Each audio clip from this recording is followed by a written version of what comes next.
los organizadores del evento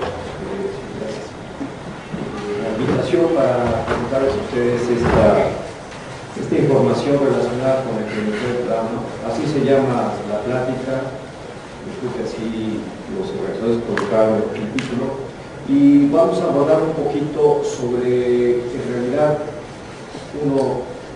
cuál es qué es lo que estamos hablando de trauma y cuánto en realidad estamos nosotros teniendo en nuestro país, por un lado.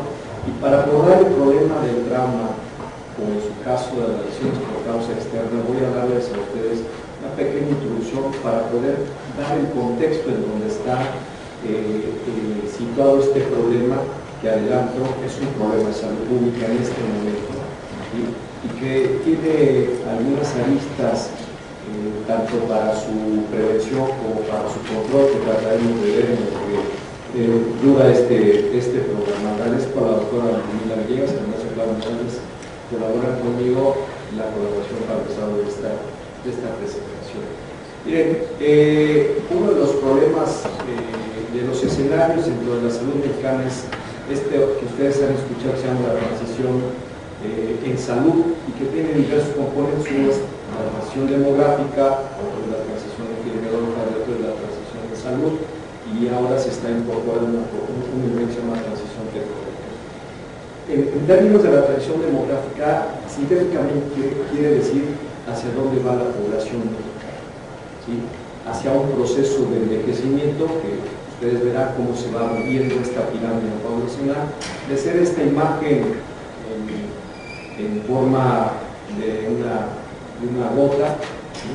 Donde la base más ancha son los menores, menores de 25 a de 30 años, como aquí lo estoy mostrando, cómo se va modificando a lo largo de los decenios. En el año 2000 esta gota se va ensanchando en grupos de edad más avanzados, y para 2010 vean esta distribución de población.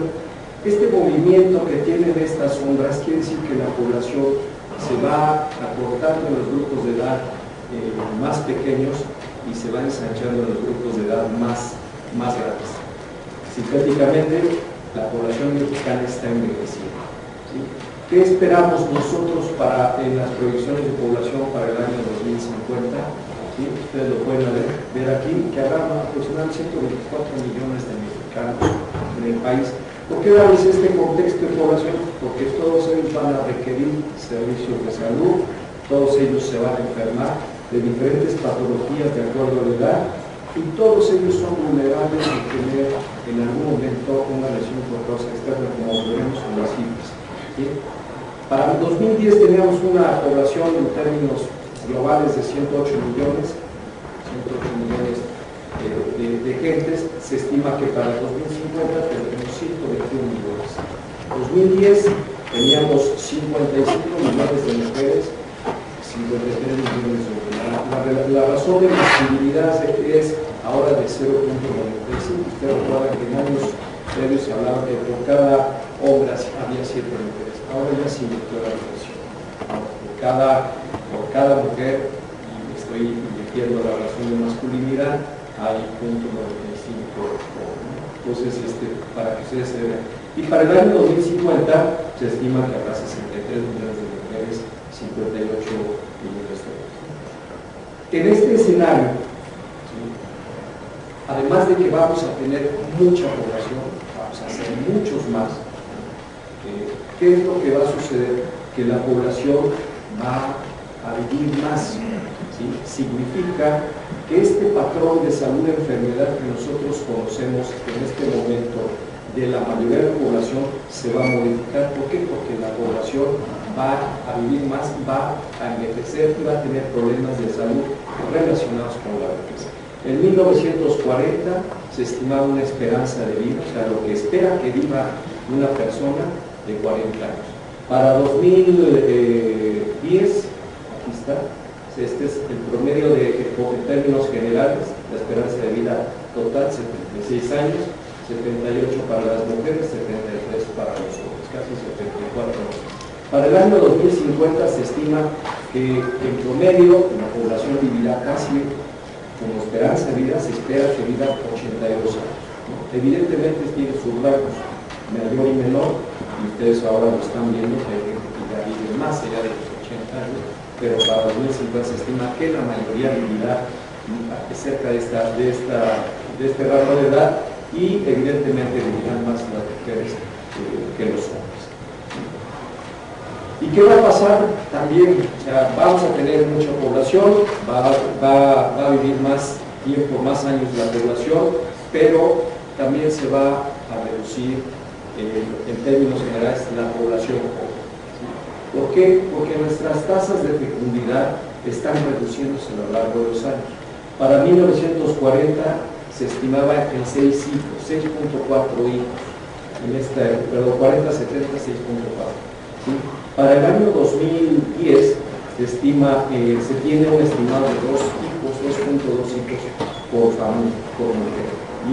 Para el año 2050 se estima que habrá un aumento más. Quiere decir que de esta pirámide poblacional que les puse al principio, todavía va a haber un efecto por la reducción de las tasas de fecundidad, ¿sí? Que nuestra población se va a concentrar hacia edades mayores. ¿Cómo va esto a influir, este proceso de transición demográfica? Influye en la parte de la salud, ¿sí? ¿Por qué? Porque en alguna medida las proyecciones de nacimientos que se han realizado, ustedes lo ven aquí, los nacimientos van a bajar. En promedio se estima que cada año en este país nacen entre 1.800.000, 2 millones de niños aproximadamente. Pero eso va a bajar, ¿sí? Y por el contrario, las defunciones se van a ir incrementando. En promedio, en 2011 se tiene un promedio más adelante se lo muestro, 500.000 muertes aproximadamente, más o menos, las que se registraron en 2011, y se estima que van a ir incrementando. Entonces, esto tiene un diferencial en términos de mortalidad en hombres y mujeres. Ustedes verán, para el año 2005 había un total de 500.000 muertes, donde la mayoría de ellas eran en hombres y el resto de mujeres, había casi el 52%, 53% eran en hombres, y en cambio se estima que para el año 2050 habrá 1.200.000 muertes. ¿Sí? Esto en ese 1.200.000 en la proporción de población que vamos a ver. Entonces, evidentemente seguirán muriéndose más hombres que mujeres. En este contexto demográfico, ¿cuáles son los elementos en salud que están influyendo para que la población sea vulnerable, esté sana o en alguna medida enferme y muera? Uno son todos estos elementos que influyen en el ámbito de la salud de la población. Enfermedades emergentes y reemergentes. Por ejemplo, emergentes, la pandemia de influenza de los niños es una enfermedad emergente. Reemergente es una enfermedad emergente en términos de problemas infecciosos, ¿sí? Tenemos recursos humanos para la salud pública insuficientes. Ustedes han escuchado que hay ahora una insuficiencia de cierto tipo de especialidades médicas en algunas instituciones y que requerimos formar algunas más. Estamos formando, por ejemplo, pocos pediatras, necesitamos formar mejores pediatras o necesitamos formar mejores diabetólogos, porque ahora tenemos una serie de epidemias de enfermedades crónicas no transmisibles que en este momento apenas estamos aperturando la entrada a esta epidemia. Necesitamos tener elementos para controlarlas, estas enfermedades, y elementos para poderlas prevenir, ¿no? Entonces, tenemos la epidemia del tabaquismo, ¿no? Expresada por cáncer de pulmón, enfermedad pulmonar obstructiva crónica y otro tipo de padecimientos asociados al consumo de tabaco. Tenemos la epidemia de sobrepeso y obesidad, que también se refleja como una epidemia de diabetes mellitus, que apenas ahora estamos viendo que empieza a emerger la punta del iceberg, no sabemos cómo está más. La encuesta nacional de salud 2006 nos mostró que 10% de la población aproximadamente era diabética, ¿sí? y un porcentaje de ellos no sabía cuántos eran diabéticos. Tenemos la epidemia de cáncer de mama, ¿sí? Entonces, hay varias epidemias que están ahora en el escenario de la salud humana y que tienen que ver también con esto. Tenemos problemas asociados a riesgos sanitarios, ¿no? En algunas comunidades la falta de drenaje genera cierto tipo de problemas salud, necesitamos infraestructura de salud en primer nivel de atención para poder ofertar acciones preventivas de control, de tamizaje que permita detectar oportunamente para transferirlas a familias de segundo nivel y no al revés, ¿no? Todo se va al segundo nivel, tercero y olvidamos el primer nivel, que es donde deberíamos estar trabajando. Tenemos problemas de salud materna, así a nivel de mujeres embarazadas, cosa que no debería de suceder, ¿no? Tenemos problemas financieros para la atención de la salud, aunque se está reforzando mucho, se necesita todavía incrementar puntos de Producto Interno Bruto dirigidos a salud y seguimos con problemas de enfermedades crónicas transmisibles, ¿no? Por ejemplo, está VIH, que sigue siendo una epidemia controlada, restringida ya en México, pero que ahora se está asociando con la epidemia de VIH y tuberculosis, ¿no? Y que ahora también al margen, que saben que ahora con la epidemia de diabetes se está asociando con una emergencia de tuberculosis en los pacientes diabéticos de orden inmunológico, ¿no? Entonces, estos elementos, ¿sí? Ahora tratamos de explicarlos por un concepto que todos ustedes en alguna medida se llama determinantes de la salud. Determinantes de salud que influyen en la salud en general en la población. Y para ellos se han dividido en biológicos, conductuales y sociales, ¿no? Biológicos son lo individual, lo biológico, básicamente lo genérico, ¿no? Los conductuales se refieren a todos aquellos hábitos que elige cada uno de nosotros o que eligen la población y que impactan la salud. En este caso aquí como por ejemplo el tabaquismo, ¿no? O la decisión de tomar bebidas carbonatadas, azucaradas versus tomar agua, ¿sí? Eso al final influye en el escenario de la salud del individuo y evidentemente de la población. Y los otros son determinantes del ambiente social que van a impactar, por ejemplo, el nivel de pobreza, el nivel de ingreso, el nivel educativo de la población. Todo esto influye en la salud y en la enfermedad de la población. En este contexto de transiciones demográficas, epidemiológicas, etcétera, ¿sí? ¿De qué se muere y de qué se enferma? Déjenme presentarles las causas de muerte de 2010. En 2010 se informó que se habían registrado 592.000 defunciones. La primera causa de muerte fueron las enfermedades del corazón y el subgrupo más importante dentro de ellas fueron las enfermedades isquémicas del corazón.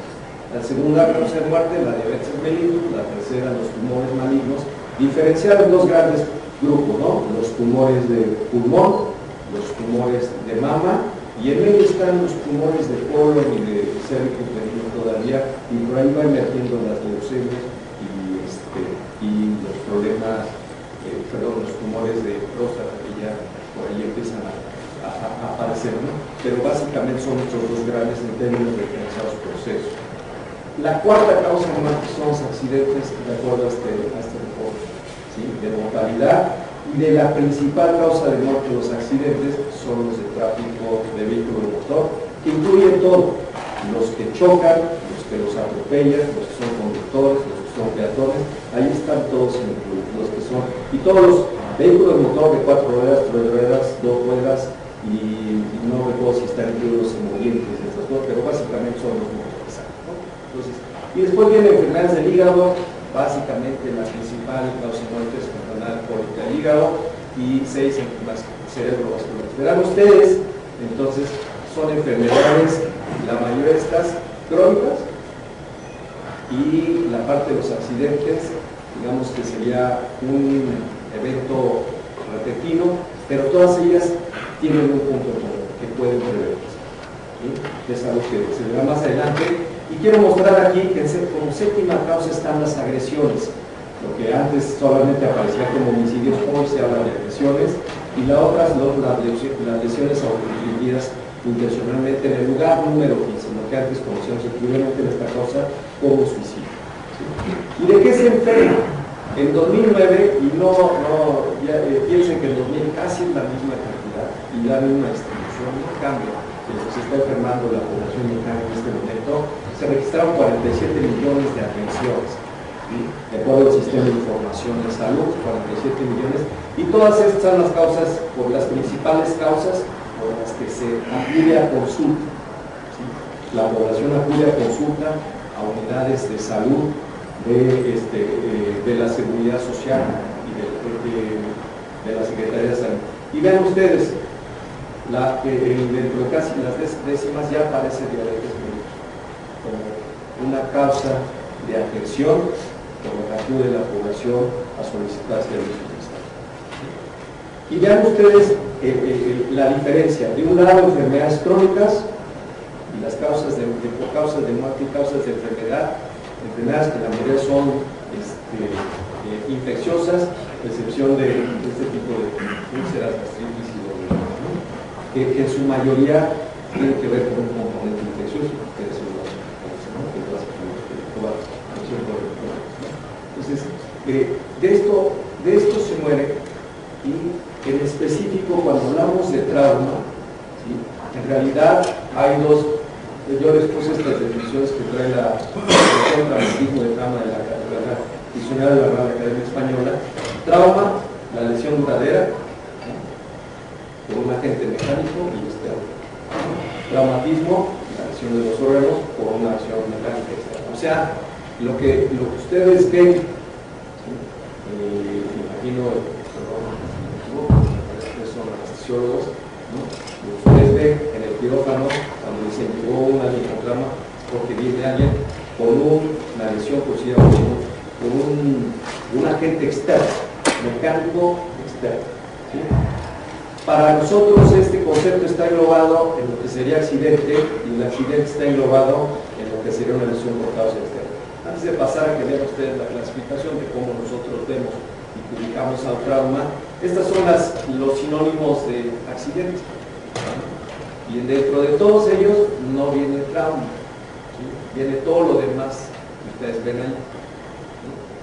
Pero en realidad, cuando hablamos nosotros de accidente, estamos hablando de una parte de las lesiones por causa externa, que se divide en lesiones no intencionales, que serían los accidentes. Son lesiones no intencionales, un atropellamiento es una lesión no intencional desde el punto de vista de esta clasificación. Y lesiones intencionales, que se habla de la violencia y de las cuales se habla de las infligidas por una persona, que se conoce como homicidio o como agresiones, y las autoinfligidas, suicidio o lesiones autoinfligidas intencionalmente. Y aquí todavía hay una clasificación y se está incorporando lo que es violencia intrafamiliar, porque es una lesión intencional que genera un trauma. ¿Sí? Entonces, esta es una clasificación desde el punto de vista epidemiológico que permite en alguna medida hacer intervenciones en salud pública para poder prevenir este tipo de cosas, ¿no? La Organización Panamericana de Salud plantea, y espero que se alcance a ver, si se alcanza a ver, los diferentes mecanismos o causas que se clasifican cuando uno tiene un accidente o una lesión no intencional. Vean ustedes, puede ser producida por cualquiera de estas cosas hasta aquí, ¿no? Desde un arma, corto punzante, si entonces corta la cocina, está cocinando, pues es un accidente, una lesión no intencional, ¿sí? Los intencionales, el suicidio, ¿no? Por estas causas se puede presentar el suicidio, golpes contundentes, ¿no? Suicidio con golpe contundente, o sea, lo que se deja caer, ¿no? O sea, intencionales, homicidio, abandono o maltrato. El maltrato ya está considerado como una lesión intencional, el abandono también, y puede también se clasifica en esto. Cuando nosotros o ustedes o el médico que atienda a alguien que llega con un trauma, tiene que ver esta clasificación para que nos diga una lesión por un accidente y esta fue la causa o el mecanismo y podamos clasificar y poder llevar nosotros toda esta información a tener un cuadro que nos permita saber qué está pasando con los accidentes, con las agresiones, con los suicidios y algunas que no sabemos finalmente cuál fue el mecanismo, si fue intencional o no intencional la causa de la muerte, ¿no? Esta distribución porcentual de las muertes ocurridas cada año por lesiones externa de 1990 a 2011 muestra cómo hay una tendencia, digamos que estable, en las muertes por accidentes, ¿sí? Y a partir del año 2007 empieza a haber una tendencia a la baja en este tipo de muertes, ¿no? Para el año 2011 se registraron 75.320 defunciones atribuidas a una causa externa, de las cuales el 48% fueron accidentes, el 36% fueron agresiones, homicidio, el 7% suicidios y aproximadamente un 7% se desconoce en dónde podían ubicarse, en qué clasificación podían ubicarse estas causas de muerte. Pero vean, este gráfico nos muestra esta tendencia. En realidad no hay un patrón, solo a partir de 2007 hay un patrón descendente. ¿A qué se atribuye este patrón ascendente? Potencialmente podría ser a la incorporación del alcoholímetro en algunas ciudades del país. Potencialmente. Nada más que eso todavía no está trabajado, no hay un reporte real de eso, pero el efecto de incorporar este tipo de medida preventiva inmediatamente influye en la mortalidad. Y poco, en alguna medida, en las lesiones asociadas. Pero la mortalidad influye mucho en la vida. En cambio, hay una tendencia, había una tendencia estable en la parte de las agresiones y después hay un movimiento, digamos que claramente importante a partir de los 2007. En cambio, los suicidios hay una tendencia estable y hay estados que se mantienen como los principales aportadores de suicidas para el país, ¿no? Entonces, ¿cuál es la importancia de los accidentes? Y aquí ya lo sigue del trauma en México, y básicamente por accidentes de tráfico, ¿sí? Que en este trabajo reportado por la OPS en el 2009 muestra, ¿sí?, las lesiones no fatales que están asociadas a cada muerte por una lesión en el tráfico. ¿Ya? Cada persona que muere en el tráfico tiene aproximadamente menos de 15 lesionados por fallecido, entre 15 y 49 y 50 y más lesionados. Esta es una relación que hicieron entre las defunciones y los lesionados, ¿sí?, que se registran en el mismo periodo. México está en la segunda categoría, ¿sí? Por cada fallecido por un accidente de tráfico hay de 15 a 49 lesionados, ¿sí? Que estos lesionados son los que requieren atención inmediata para poder restaurarles las lesiones y mantenerlos con vida. Aún no hemos hablado de los costos asociados, pero ustedes seguramente ya van imaginando cuáles son los costos directos ligados a la atención y los costos indirectos que tienen que ver con el gasto de bolsillo que hace la familia porque tienen que suplir al lesionado o al fallecido, porque tienen algunos que dejan de ir a la escuela, porque la madre tiene que ir a trabajar o porque se cubre pensiones, seguros, etc. Todos esos gastos están asociados a los fallecidos. Entonces, por el otro lado, en México en 2010, ¿sí?, ¿cuántos egresos hospitalarios tuvimos por todas las causas? Aproximadamente un poco más de 5 millones. Y de esos un poco más de 5 millones, la tercera causa fueron por lo que se ha clasificado traumatismos, envenenamientos y algunas otras consecuencias de causas externas. Esto es por lesiones por causa externa, ¿no?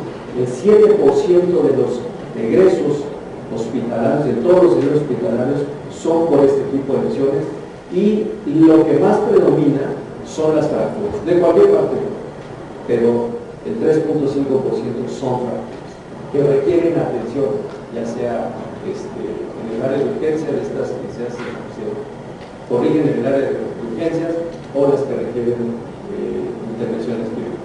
Y ahí ustedes ven el resto de las causas por las que egresa la población que recibe atención hospitalaria en este país. La distribución de estos egresos hospitalarios, tanto en hombres como mujeres, muestra un diferencial. En el caso de los hombres, ¿sí?, se tuvo que del total de egresos en hombres, ¿sí?, 1.600.000, ¿sí? El 14% de ellos fueron lesiones por causa externa. Y en el caso de las mujeres, y ocupa la primera posición. En el caso de las mujeres, ocupa la cuarta posición y es el 3.9% aproximadamente. Entonces, hay un diferencial importante y tiene que ver, evidentemente, con la actividad que se desarrolla. Y lo muestra este diferencial. Estos egresos hospitalarios por institución hospitalaria que dio la atención, ponemos solamente las dos grandes instituciones, Secretaría de Salud y el Instituto Mexicano de Seguro Social. Para la Secretaría de Salud ocupó la tercera posición los egresos hospitalarios por lesiones por causa externa, casi el 7%, en cambio en el Seguro Social la segunda posición casi por el 8%. Y vean ustedes que en las dos instituciones lo primario son causas obstétricas y la Secretaría de los Pagos, ¿no? Pero vean ustedes lo que la atención y la disponibilidad de recurso humano y financiero para poder atender las lesiones por causas externas, ¿no? Entonces, por grupo de edad, llamo la atención a este número. El mayor número de atenciones de los 5 millones, un poco más del 50%, está en el grupo de edad de 15 a 44. Entonces, donde de estos se distribuyen básicamente, tenemos algunas atenciones en consulta externa y traumatismos, pero llamo la atención que los días de estancia en general para el total de los egresos hospitalarios es 3.2. Para las lesiones por causa externa, 5.6 días y para traumatismos, 4.8 de estancia. Entonces, un accidente que genere un trauma trae de sí asociado días de estancia y lo que significa en términos de costo directo e indirecto para las instituciones de salud, la atención directa. Por grupo de edad y por grupo de causa es lo mismo, trae una distribución por nacional, por la Secretaría, y se muestra el mismo patrón. Hay un diferencial en hombres y mujeres, interesante, pero el asunto es que básicamente el grupo de 15 a 44 es donde se tiene el mayor número de traumas y que tienen que ser atendidos en las unidades de la Secretaría. ¿Sí? Y en términos de las diferentes causas o lesiones por causa externa que se traducen en el tipo de lesión por el cual fueron ingresados a las unidades y que recibieron la atención y que al final son reportados como un egreso hospitalario, pues vean ustedes que son básicamente traumatismos, pero vean el resto de las tipos de lesión que sufrieron las personas que requirieron la atención, básicamente. Entonces, básicamente traumatismo que agrupa todo, ¿no? Agrupa todo. En términos de fracturas, evidentemente sí tenemos una buena cantidad y siguen siendo las dos grandes instituciones, IMSS y Secretaría, las que están reportando el mayor número de ingresos por este tipo. Por entidad federativa, resaltamos en términos de tasa, la mayor tasa la está reportando en hombres Tabasco, ¿sí? Y en términos y por mujer, el estado de Córdoba, ¿no? Pero vean ustedes, la distribución no es muy diferencial. Así hay las entidades que tienen una mayor concentración urbana, tienen una mayor tasa de accidentabilidad en hombres en comparado con otros, que su distribución poblacional es más pequeña, más heterogénea. Cuando hablamos de accidentabilidad, cuando hablamos de traumas, cuando hablamos de lesiones por causa externa, evidentemente estamos hablando de un ejercicio de intervención que tiene dos propósitos: uno, prevenir, y otro, controlar. Es claro que en un accidente hay que intervenir inmediatamente para reducir la posibilidad de muerte o para reducir la posibilidad de discapacidad. producto del accidente, de la lesión provocada por el accidente. En esta transparencia les muestro cuál es la importancia de las acciones de salud pública traducidas en ejercicios de prevención, en ejercicios de prevención hacia este problema que permitan a la población realmente hacer esto, prevenir que les pueda pasar un accidente. Entonces, en 1900 se hablaba, esto es un ejercicio reportado por el CDC, pero que en términos generales ayuda a entender esto. Se hablaba de una esperanza de vida de 47 años. Para el año 2000, la esperanza de vida creció en 77.4 años. O sea, este diferencial de 30 años. Se explica que 25 años de esta esperanza de vida se pueden explicar, el incremento de esperanza de vida se puede explicar por las acciones de salud pública que se ejercieron durante todo este periodo. Y que solo el 5 años de del incremento de esperanza de vida se pueden explicar por los avances médicos. Queremos darle un peso a las acciones de salud pública. No es demeritar la intervención directa de un cirujano para corregir una fractura o para tratar a alguien que va en abdomen agudo con una contusión profunda. No.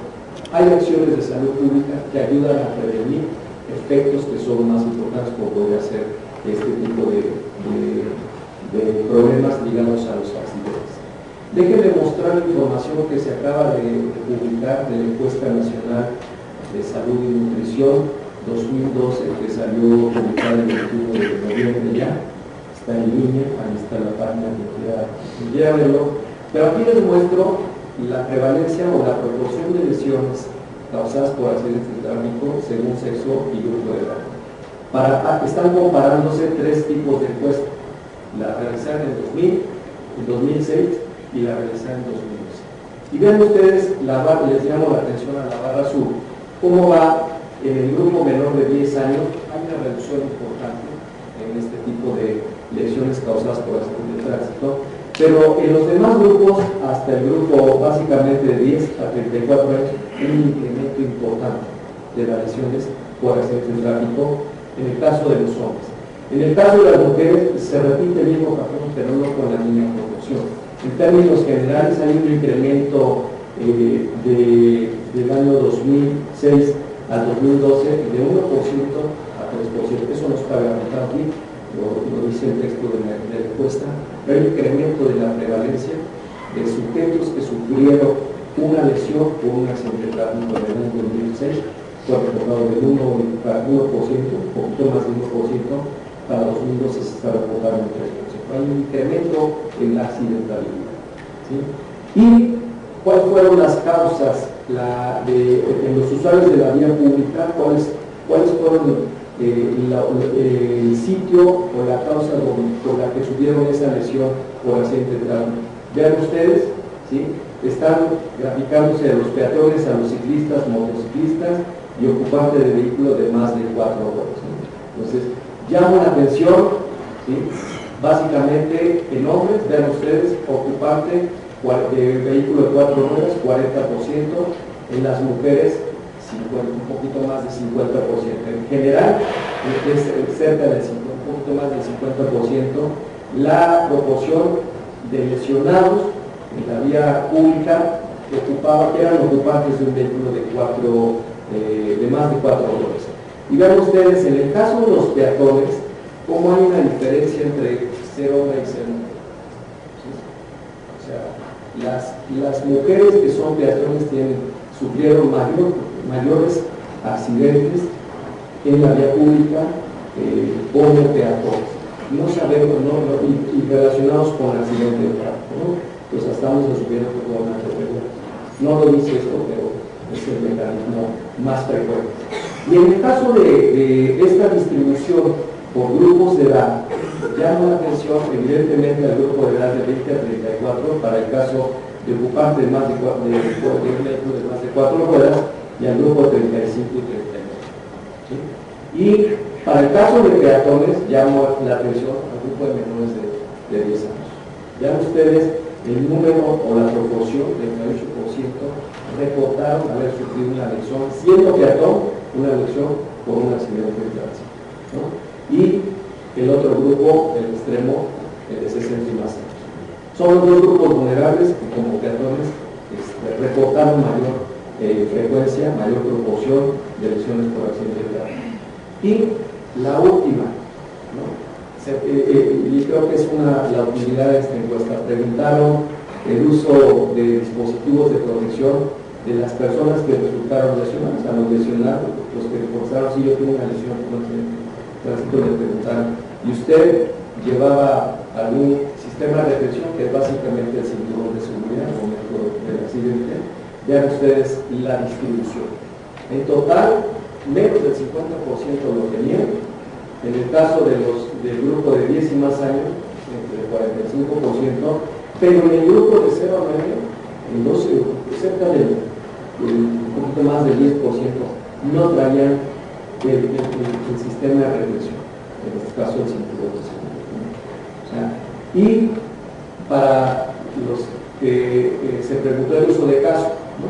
Ustedes verán, siendo motociclista o ciclista, menos del 40% traían casco al momento del accidente, y los motociclistas, pues un poquito más del 50% lo traían al momento del accidente. De los ciclistas, pues no dice, ¿no? Entonces, esto es parte de los determinantes que podrían ser en alguna medida los que trabajan. Preguntaron también silla portabebé. No tengo el dato, pero la proporción de uso de silla portabebé en el asiento trasero, ¿no? El asiento de pasajero, no en el asiento delantero, voltear a la silla, eso está totalmente prohibido, pero lo que ustedes pueden voltear a los lados y pueden ver que lo traen el niño, ¿sí? Se sigue utilizando.